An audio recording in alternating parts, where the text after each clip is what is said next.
परमेश्वर के बड़े नाम की महिमा और स्तुति हो कि ऐसा एक अवसर परमेश्वर ने तैयार किया, और कि मैं आप लोगों के साथ इस मंच में आप लोगों के साथ आज की संध्या के वक्त इस प्रकार से समय बिता पाऊं। आप सभी को जय मसीह की। और मैं ये बताना चाहता हूं कि रायपुर की कलीसिया हमारे लिए अपना एक परिवार के समान है, और हम सदा आप लोगों के प्रेम को अनुभव करते रहे हैं, और उसके लिए हम धन्यवाद देते हैं। और हम धन्यवाद देते हैं कि आप लोगों ने हम परिवार को अपनी प्रार्थनाओं में याद रखा है, इसलिए हम आपके धन्यवाद दिए। विशेष रीति से यदि इस साल के आरंभ के खबरों को यदि हम स्मरण करें, तो मुझे नहीं मालूम आपके जहन में क्या क्या आएगा, लेकिन आपको याद होगा ये बातें कि सीएए, एनआरसी, अमेरिका और इराक के बीच बढ़ते तनाव, और जनवरी 4 को अमेरिका में पहली चाइनीज वायरस, जिसे आज हम कोरोना वायरस कहते हैं, वो पाया गया था। उसके बाद जनवरी में और जो तहलका मचा रही थी वो दिल्ली में होने वाली इलेक्शंस थी। फिर 30 जनवरी को केरल के एक छात्र को इस कोरोना वायरस से बाधित पाया गया, जो चाइना के वुहान विश्वविद्यालय से लौटा था। और आज की परिस्थिति ये है कि हम लोग सब इस लॉकडाउन की स्थिति में हैं। मैं जानता हूं कि किसी ने भी शायद इस दिन को इस प्रकार से आते हुए देखा नहीं था। आज परिस्थितियां ऐसी है कि करीब 20,000 लोग संक्रमित हैं भारत में, और 3,500 के आसपास लोग ठीक भी हुए हैं। 600 लोगों की मौतें भी हुई। लेकिन ये सारी परिस्थितियां, मैं उम्मीद करता हूं कि जो समाज मसीही कहलाती है, उन लोगों में एक एक चेतना को यदि एक आत्मिक चेतना को यदि जगा पाए, तो यह वास्तव में परमेश्वर के लिए धन्यवाद देने का एक कारण बन सकता है। और यदि हम आत्मिकता के केवल एक मूक दर्शक के रूप में रहकर रहेंगे, तो कोई फायदा नहीं होगा। लेकिन यदि हम लोग परमेश्वर का सामना करने वाले बन जाए, तो बहुत अच्छा होगा। मैं कहना क्या चाहता हूँ, जैसे कि सोच लीजिएगा कि आप स्टेडियम में बैठे हैं, आप एक दर्शक हैं। सचिन तेंदुलकर एक बॉल को फेस कर रहा है, लेकिन वो एक दूसरा परिस्थिति है जहां पर बॉलर कोई भी एक अन्य व्यक्ति है। लेकिन सोच लीजिए एक ऐसी परिस्थिति जहां पर सचिन तेंदुलकर आपके गेंद को फेस कर रहा हो। सामना अर्थात हम उसकी उपस्थिति में रहने का एहसास, जहां पर वो हमारे सामने ही बैठा है, ऐसा एक एहसास। Do we feel that as if he is right there in front of us? कई बार हम परमेश्वर के सर्वव्यापी होने का दावा तो करते हैं, पर क्या इस उसकी उपस्थिति का एहसास हम सदा करते हैं? Are we feeling that yes, he's there in front of me, he's there present? और यदि वैसे हमारा जीवन होगा, तो हमारा जीवन ही बदल जाएगा, क्योंकि आत्मिकता एक जीवन है, एक जिया जाने वाला जीवन शैली है, यह एक लाइफस्टाइल है। पहला यूहन्ना 5 उसके 12 में बोलता है, जिसके पास पुत्र है उसके पास जीवन है, जिसके पास परमेश्वर का पुत्र नहीं उसके पास जीवन भी नहीं। मसीह आत्मिकता आत्मा से उत्पन्न होती है, परमेश्वर के पवित्र आत्मा से। और यह आत्मिकता हमारे जीवन का मुख्य केंद्र बिंदु होना जरूरी है। इस आत्मा के द्वारा नियंत्रित होना हमारे जीवन का मुख्य भाव होना बहुत ही जरूरी है।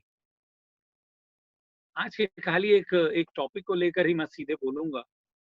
आज का विषय जो मैं आपके साथ बोलना चाहता हूँ, वो है पवित्र आत्मा का हवा। मैं जानता हूँ कि हमारे समुदाय में पवित्र आत्मा का हवा, the wind of the spirit सब बोले तो हमारे कान जरूर खड़े हो जाएंगे। लेकिन यदि आत्मा शब्द का अर्थ इब्रानी और यूनानी दोनों ही भाषाओं में देखें, तो उसका अर्थ हवा है, या विंड, या ब्रीज, जिसे समीर कर कर कहते हैं, वायु कर कहते हैं, या श्वास, ब्रेथ से जुड़ा हुआ है। श्वास, जो सांस हम लेते हैं, उससे जुड़ा हुआ है। और ये तीनों जो चीजें हैं, ये बहुत ही अ, हमारे लिए ज़रूरी है। हवा भी ज़रूरी है, श्वास भी ज़रूरी है और वो ब्रीज़ जो जो एकदम शीतल सा बहता है, वह भी हमारे लिए ज़रूरी है। और ये पवित्र आत्मा जब जीवन में आता है, तो वो एक अलग ही ढंग से काम करने लगता है। निदा फ़ाज़ली करके एक लेखक हैं, एक ग़ज़ल के लेखक हैं, सेक्युलर लेखक हैं। उन्होंने अपने गीत में इस प्रकार से लिखा था, अपने ग़ज़ल में इस प्रकार से लिखा था, अपनी मर्ज़ी से कहाँ अपने सफ़र के हम हैं, रुख हवाओं का जिधर का है, उधर के हम हैं। रुख हवाओं का जिधर का है, उधर के हम हैं। हवा एक अदृश्य चीज़ है, जिसका केवल हमें असर दिखाई देता है और पवित्र आत्मा क्या है? पवित्र आत्मा के बारे में भी देखें, तो वो शायद उसे हम प्रकट रीति से देख नहीं सकते। लेकिन एक बात तो है कि उसके काम हमें प्रकट रीति से दिखते हैं।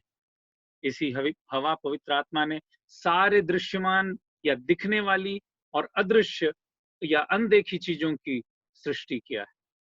उसी आत्मा ने प्रभु यीशु मसीह को उत्पन्न किया, लूका 1 उसके 35 में हम देखते हैं और 3 उसके 22 में। उसी ने कलीसिया की सृष्टि की, उसके आराधकों के झुंड को उसने उत्पन्न किया और उसी ने हर एक मसीही को भी बनाया है कर हम रोमियो 8 उसके 11 में देखते हैं। इस वायु रूपी आत्मा बगैर कोई जीवन ही नहीं है। There is no life without this holy spirit. हम जीवित ही नहीं रह सकते हमारे आत्मिक जीवन में और हमारी आत्मिकता अन्यथा खोखली रह जाएगी यदि यह पवित्र आत्मा का काम हमारे जीवन में नहीं होगा।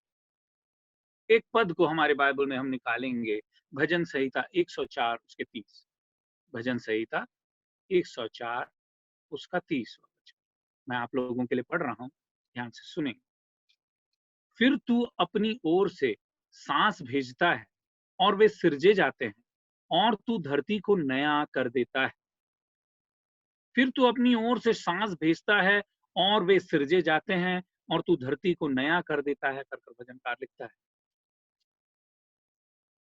इस श्वास के हमारे जीवन में आने के द्वारा एक नया जीवन हमारे अंदर आ जाता है। जैसे कि हम सुन रहे थे पहले कि इस आत्मा के बगैर हम जीवित ही नहीं रह सकते और इस आत्मा के आने के कारण एक नयापन हमारे जीवन में आ जाता है।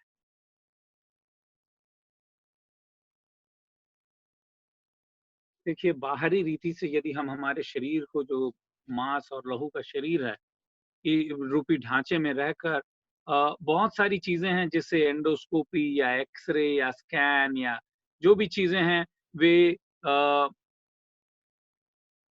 तस्वीरों में आप उसे नहीं निकाल पाएँगे या एक्स-रे में आप उसे शायद नहीं दिखा पाएँगे कि कुछ चीज़ें जो हमारे शरीर में हैं जो अनदेखी हैं। पर उनके द्वारा बड़े कामों को हमारी आत्मिकता में हम संपन्न कर सकते हैं, जिसे हम प्रेम, आनंद, विश्वास, धीरज, आशा, सच्चाई और आत्मिक सौंदर्य, इन प्रकार की बातों को आप किसी भी एंडोस्कोपी मशीन से या एक्स-रे या स्कैन की मशीन में नहीं ढूँढ पाएँगे। लेकिन इन बातों से जो अनदेखी है, उससे एक मसीही का जो नए सिरजे से जो नए सिरे से जन्मे हुए एक एक आत्मिक व्यक्ति का परिचय होना चाहिए और उस आत्मा में एक संतृप्ति होती है। क्या इस अदृश्य चीज़ का हमारे जीवन में असर दिख रहा है? हमारी आत्मिकता क्या है? हमसे शायद यदि कोई पूछे कि अचानक कोई इस बात को पूछे कि आत्मिकता क्या है? शायद हम इसे परिभाषित भी नहीं कर पाएँगे और तो और हम तो शायद उस आत्मा की उपस्थिति और उसकी अनुपस्थिति के फ़र्क को भी कई बार हम बता नहीं पाते हैं। कई लोगों को इस प्रकार से लगता है कि चर्च में खड़े होके प्रेज़ एंड वर्शिप करना और चर्च में गाना गाना या वचन बोलना या प्रार्थना करना, ये बहुत बड़ी आत्मिकता है। हाँ, ठीक है, ये आत्मिकता का एक भाग है।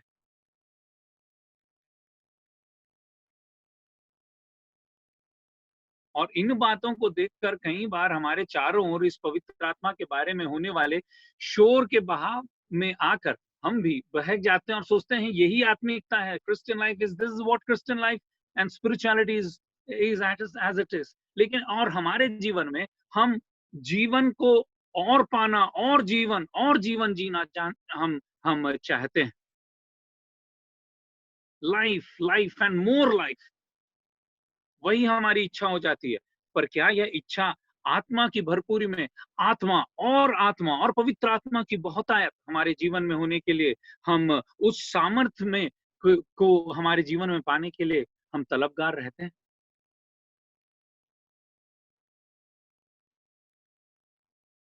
यदि मसीह शब्दावली में देखा जाए तो पवित्र आत्मा का मतलब हमारे जीवन में परमेश्वर का जीवन होना है। परमेश्वर का जीवन, हमारे जीवन में परमेश्वर का जीवन होना ही पवित्र आत्मा का मतलब। अर्थात परमेश्वर हमारे अंदर जीवित, और इस कारण से हम शरीर की अभिलाषा भरे जीवन से और इस संसारिक जीवन में संतृप्ति ढूंढने से दूर होकर आत्मा से भरी हुई परमेश्वर के जीवन से भरपूर हो जाते हैं। और वो हमारे हृदय की इच्छा होनी चाहिए। जब रोमियो 8 उसके पहले पद को और उसके 5वें पद को हम देखते हैं तो वहां पर इस प्रकार से देखते हैं, रोमियो 8 उसका 1 और उसके 5 पद को।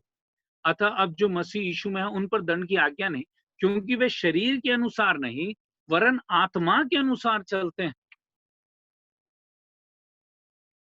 ये एक लाइफ है, और जिसमें लाइफ होता है वो चलता है और वो जीता है। क्योंकि शारीरिक व्यक्ति, उसके 5वें पद में कहता है, क्योंकि शारीरिक व्यक्ति शरीर की बातों पर मन लगाते हैं, परंतु वे जो आत्मा के अनुसार जीते हैं उनकी बुद्धि जो आत्मा चाहती है उन अभिलाषाओं में लगी रहती है। परंतु वे जो आत्मा के अनुसार जीते हैं उनकी बुद्धि जो आत्मा चाहती है उन अभिलाषाओं में लगी रहती है। शारीरिक व्यक्ति शरीर की बातों में मन लगाता है, और बड़ा घर और बड़ी गाड़ी और बड़ी नौकरी और सांसारिक संपन्नता, किस प्रकार से और मैं अपने नाम को कमा सकूं, लोगों के सामने अपने आप को और बड़ा बता सकूं, ये सारी चीजें दिखती हैं। पर इन सारी चीजों से, परंतु वे जो आत्मा के अनुसार जीते हैं उनकी बुद्धि जो आत्मा चाहती है उन अभिलाषाओं में लगी रहती है, जिसमें कि प्रेम और आनंद और अधिकांश रूप से जीवन में विश्वास और सच्चाई, यह सारी बातें हमारे जीवन में जो अदृश्य रहती हैं उन गुणों में से हम संपन्न होते जाना है। दूसरा कुरिन्थियों 4 उसके 18 में वो कहता है, हमारी दृष्टि उन वस्तुओं पर नहीं जो दिखाई देती है, पर उन वस्तुओं पर है जो अदृश्य है, क्योंकि दिखाई देने वाली वस्तुएं तो अल्पकालिक है, परंतु अदृश्य वस्तुएं चिरस्थायी है। और आत्मिक आंखें इन्हीं बातों की ओर दृष्टि लगाए रहती है। क्या हमारा जीवन ऐसा है? आज के समय जब मैं और आप इस संदेश को बैठकर सुन रहे हैं, मेरे और आपके जीवन में परमेश्वर की आत्मा का कार्य किस प्रकार से हो रहा है? मैं किस प्रकार से परमेश्वर की आत्मा की बातों की ओर अपने कान को, अपनी आंख को, अपने जीवन को लगाए रखा हूं? कहीं ऐसा तो नहीं कि परमेश्वर की पवित्र आत्मा से भटक कर हमारे आत्मिक जीवन के इस सफर में चलते चलते हमने आत्मा के बगैर अपने जीवन को अपने शर्तों पर जीने का आदत डाल लिया है? हमने अपने जीवन के छोटे बड़े निर्णयों में पवित्र आत्मा से दिशा निर्देश मांगे बगैर अपने मनमानी निर्णयों को लेकर अपने आप को देवता के रूप में कहीं हमने तब्दील तो नहीं कर लिया है?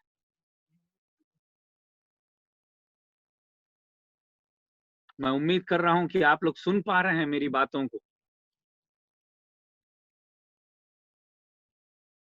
कई बार हम अपनी बातों को मनवाते हुए, अपनी इच्छा अनुसार जीवन को जीते हुए, हम अपने निर्णयों को अपने हिसाब से लेते हुए, हम अपने आप को ही देवताओं के रूप में स्थापित कर देते हैं। We make a God out of our own selves. और तो और यूहन्ना इसी बात को स्मरण दिलाते हुए कहता है, बच्चों अपने आप को मूर्तियों से बचाए रखो, कहीं हम इस आत्मा की चेतना से दूर होकर अपने ही इच्छानुसार अपने आप को देवता बनाकर अपने निर्णयों को अपनी इच्छानुसार करने वाले में तो नहीं बदल गए। प्रभु हमारी मदद और सहायता करे। लोग आजकल आत्मिकता को इस हद तक गिरा दिए हैं कि उनके नजरिए में जीवन और प्रबल होना चाहिए, हम और प्रभावशाली होना चाहिए, मैं खुद अधिकांश रूप से जाना जाना है, और परमेश्वर के प्रति मेरी जवाबदारी नहीं होनी चाहिए। कोई ये ना पूछे कि मेरा आत्मिक जीवन कैसा है। आजकल ऐसे सवाल पूछ देना भी ऑफेंस हो गया है, लोगों को बुरा लग जाता है। पर कई बार मैं अक्सर जवानों से जब पूछता हूँ, इस बात को पूछता हूँ, तुम कैसे हो? तो मेरा पूछने का मतलब ये रहता है कि तुम्हारा आत्मिक जीवन कैसा है? एक ऐसा जीवन जिसमें वैदिक कहानियों से इस निरर्थक जीवन को अर्थ और सुरक्षा तो मिल जाता है, पर साथ-साथ में मेरे कामुक तृष्णाओं का जीवन में थोड़ा-सा तड़का लगा रहना भी अच्छा होता है। और ईश्वर से विश्वास के साथ आज्ञा पालन करने का झमेला भी नहीं रहना है, तो ऐसा एक जीवन जो हम कहते हैं, उस वो जीवन आत्मिकता नहीं, पर वो एक रिलिजन है, एक धर्म है, एक धर्मावलंबन है, जिसे कई बार अफ़सोस के साथ कहूँ, कई बार कलीसियाओं में भी ऐसे ही जीवनों को हम देखते हैं। हमने इस जीवन को जो जो नया जीवन हमने परमेश्वर से पाया है, उसे कैसे देखना चाहेंगे? क्या पवित्र आत्मा के असर को अपने जीवन में हम संपूर्ण रीति से देखना चाहते हैं? उसके प्रभाव को हमारे जीवन में देखना चाहते हैं? इस आत्मा का हवा लगकर इस जीवन को किस ऊँचाई में उड़ते देखना चाहते हैं मैं और आप? हकीकत तो यह है कि कई विश्वासियों का जीवन जब कठिन परिस्थितियों से जब हमारा सामना होता है, तो और जब धार्मिकता और सच्चाई के लिए खड़ा होना पड़ता है, कई बार हमारा हवा निकल जाता है, और यदि इस हवा का नाम पवित्र आत्मा हो, तो वह बिल्कुल भी हमारे जीवन से गायब हो जाता है। अपने जीवन में इस आत्मा के बगैर हम कई समझौतों को और आत्मिक कॉम्प्रोमाइज़ेज़ को करने के बाद, कई बार कई लोग चार दीवारी के अंदर आने के बाद, मीटिंग में आने के बाद, उछल-कूद करके आत्मा की शक्ति प्रदर्शन करते हैं। और ऐसे करते हुए एक भीड़ को तो मेरे और आपके चारों ओर हम बहुत आयत रूप से देख रहे हैं, लेकिन कई बार हम भी कहीं इसी श्रेणी में तो नहीं आ जाना है। देखने में तो इनका जीवन आत्मा रहित नहीं लगेगा, ईश्वर रहित नहीं लगेगा, पर यह ईश्वर केवल हमारे पीछे रहने वाला एक व्यक्ति होना चाहिए, जो मेरे लिए संसाधनों को प्रदान करता है और जो मेरे लिए एक गुणकारी महानुभाव के समान है, जो मुझे बुद्धि, ज्ञान, धन, संपत्ति सब कुछ देता है और सारे संसाधनों को प्रदान करता है, और उसे लेकर मैं जैसे चाहता हूँ, वैसे ही मैं जीवन को बिताता हूँ। क्या ऐसा हमारा जीवन है? या हमारे जीवन में आत्मिक उस परमेश्वर के स्वभाव को देखकर, ज़रूरतों को देखकर, लोगों के आवश्यकताओं को देखकर, संसार की परिस्थितियों को देखकर मैं एक संवेदनशीलता के साथ, उस आत्मा के संवेदनशीलता में रहकर काम करता हूँ। कई बार आत्मिक जीवन की आत्मिक कहलाए जाने वाले उस भीड़ की परिस्थिति ऐसे होती है, जिसे हम इस प्रकार से कहते हैं कि कह सकते हैं कि जैसे बालाम की परिस्थिति थी। हम बालाम की तरह हो गए हैं, जो दूसरा पत्रस 2 उसके 15 में कहता है। दूसरा पत्रस 2 उसके 15 में कहता है, वे सीधे मार्ग को छोड़कर भटक गए और बेओर के पुत्र बिलाम के मार्ग हो लिए, जिसने अधर्म की मजदूरी को प्रिय जाना। यदि मैं और आप आत्मिक जीवन को बिता रहे हैं, हमारा मन कहाँ लगा? कहीं ऐसा न हो कि संसार का हवा लगने के कारण किसी गधे को ही हमें उलाहना देना पड़े। क्योंकि हम जानते हैं कि गिनती उसके 22वें अध्याय में जब हम जब बालाम की कहानी को पढ़ते हैं तो वहां गधा उसे डांटता है। प्रभु करे, प्रभु हमारी मदद और सहायता करे। तो आत्मीयता क्या है, आत्मिकता क्या है? इस आत्मा के द्वारा नियंत्रित जीवन में जन्म लेने के विषय में जो धर्मगुरु निकोदेमुस प्रभु यीशु मसीह के पास आते हैं, तो प्रभु यीशु मसीह उन्हें एक बहुत ही एक सटीक उत्तर को देते हैं। इस आत्मा के द्वारा नियंत्रित जीवन के बारे में वो जब बोलते हैं तो यूहन्ना 3 उसके 8 में प्रभु यीशु मसीह निकोदेमुस से बोलते हैं, हवा जिधर चाहती है उधर बहती है, तुम उसकी आवाज सुन सकते हो, किंतु तुम यह नहीं जान सकते कि वह कहां से आ रही है और कहां की ओर जा रही है। परमेश्वर के पवित्र आत्मा रूपी हवा से जन्मा व्यक्ति भी ऐसा ही होता है। वह अपने अनियंत्रित निरंकुश जीवन को परमेश्वर के हाथों में दे देता है। उसका जीवन शांत और नियंत्रित इस प्रभु यीशु मसीह के जीवन में आने के द्वारा हो जाता है। अब ड्राइवर की सीट पर पवित्र आत्मा होता है और वो जहां चाहता है वह वहां उसे ले जाता है।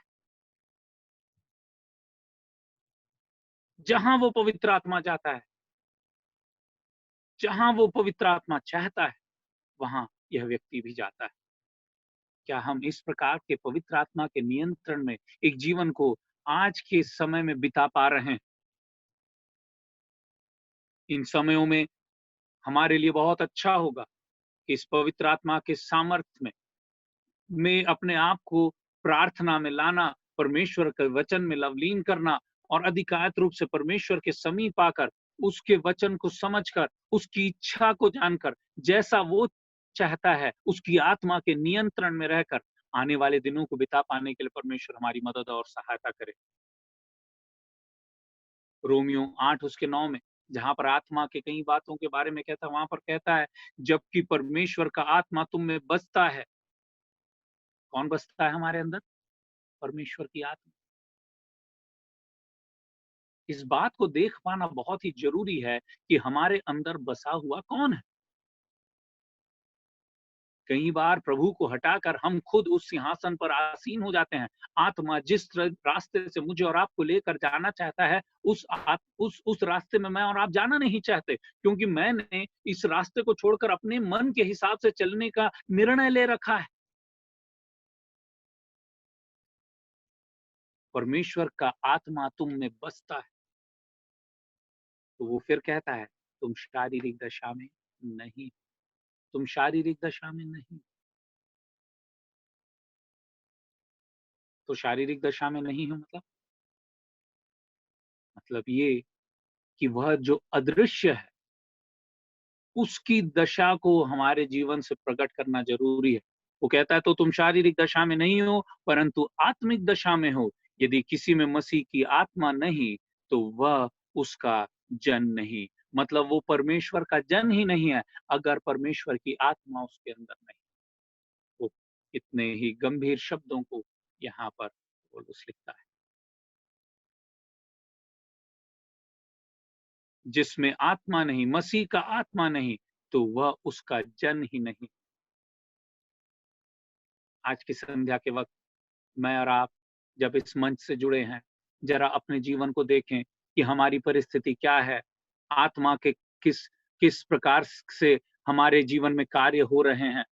क्या हम उस आत्मा के श्वास को अपने अंदर लेकर उसे अनुभव कर पा रहे हैं?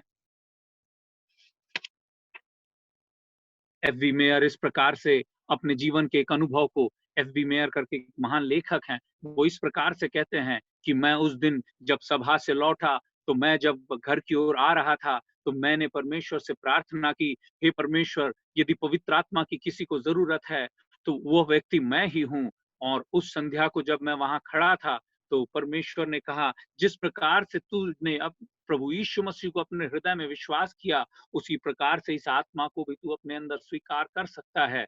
और वो कहते हैं अपने अनुभव को इस प्रकार से, उस रात के उस ब्रीज के चलते हुए, उस समीर या उस ठंडी वायु में मैंने इस प्रकार से परमेश्वर से कहा, हे परमेश्वर, जब मैं इस श्वास को लेता हूं तो मैं तेरी पवित्र आत्मा को अपने अंदर ग्रहण करता हूं। इस प्रकार के अनुभव को मेरे जीवन में देना। और वो कहता है कि उस आत्मा के सामर्थ को मैंने जो उस दिन से पाया, उसमें कुछ भी आश्चर्यचकित करने वाले कोई चमत्कारी घटना नहीं हुए, ना ही वहां पर आग चमका, ना बिजलियां कड़की, ना कोई अद्भुत काम वहां पर हुआ, लेकिन मैंने इस बात को अनुभव किया कि परमेश्वर मेरे जीवन में आ गया है और उसने मेरे जीवन को नियंत्रित कर लिया है। और उस दिन से मैं आज तक उसकी पवित्र आत्मा की भरपूरी में बढ़ता चला गया हूं। मेरे प्रिय भाइयों और बहनों, मेरे और आपकी स्थिति इस आत्मा के साथ, मेरे और आपके अनुभव इस पवित्र आत्मा के साथ क्या रहे हैं?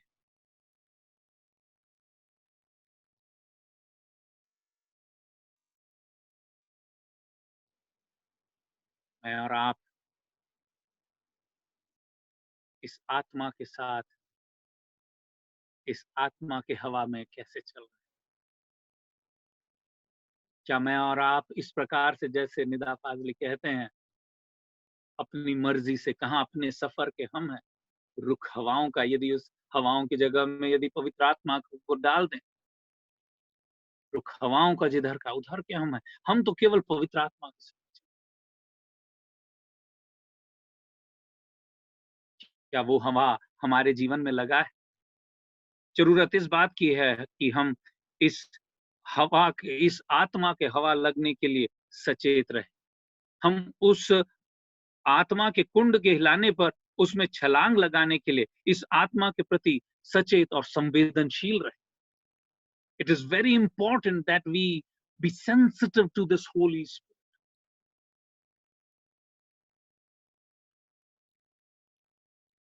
हमारा जीवन कैसा है? पवित्र आत्मा मेरे और आपके जीवन में कैसा काम कर?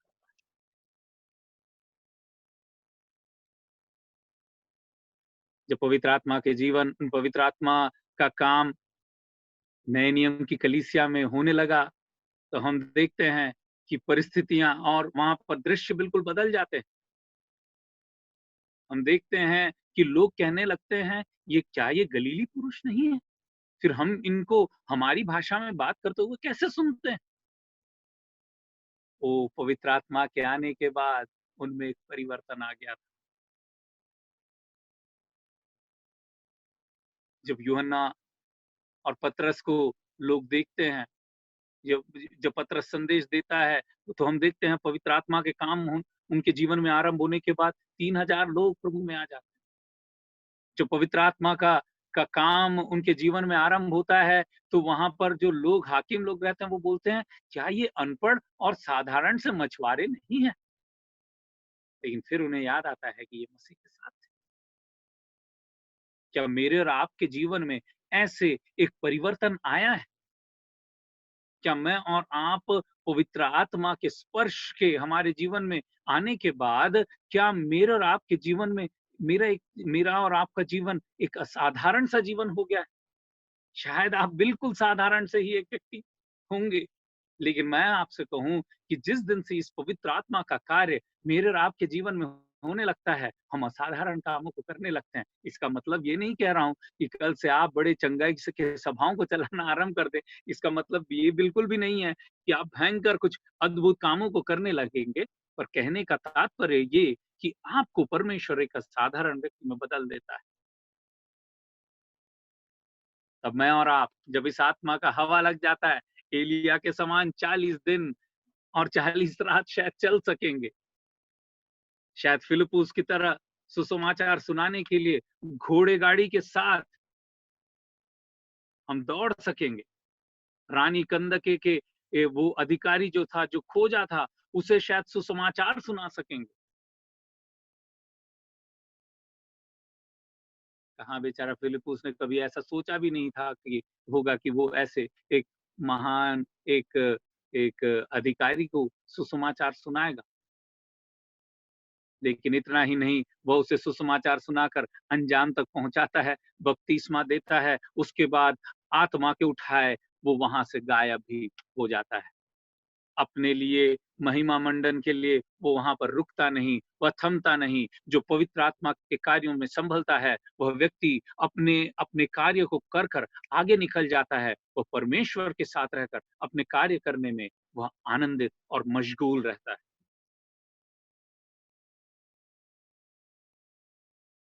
उसका केवल इच्छा यह होता है कि वो किस प्रकार से इस आत्मा के नियंत्रण में रहकर अपने काम को कर सके।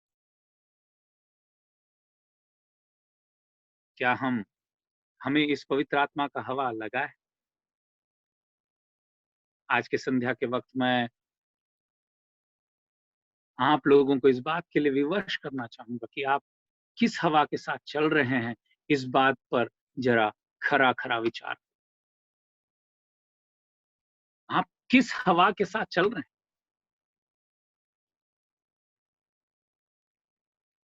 कई बार क्या हम इस संसार के हवा के साथ नहीं चलते? तो प्रभु हमारी सहायता करे कि उसके आत्मा के नियंत्रण में मैं और आप आ जाएँ। वो जैसे चाहता है, वैसे कार्यों को मैं और आप अपने जीवन से कर पाएँ। आप और आपका घराना, आपकी कलीसिया और आत्मा, ज़्यादा आत्मा, पवित्र आत्मा की और सामर्थ को प्राप्त करने के लिए अधिकांश रूप से प्रयत्नशील रहे।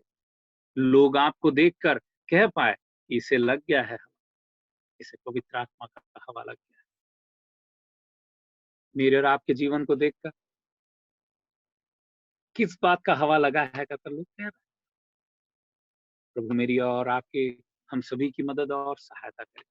आज के संध्या के वक़्त मैं और आप जब परमेश्वर के सामने, हवा जिधर चाहती है उधर बहती है, तुम उसकी आवाज़ सुन सकते हो, किंतु तुम यह नहीं जान सकते कि वह कहाँ से आ रही है और कहाँ की ओर जा रही है। परमेश्वर के पवित्र आत्मा रूपी हवा से जन्मा एक व्यक्ति ऐसा ही होगा। वह परमेश्वर के संपूर्ण नियंत्रण में, उसके हर एक बातों पर, उसके हर एक निर्णयों पर परमेश्वर का मुहर लगा होगा। वह चाहेगा कि परमेश्वर के कार्य उसके जीवन से अधिकांश रूप से हो।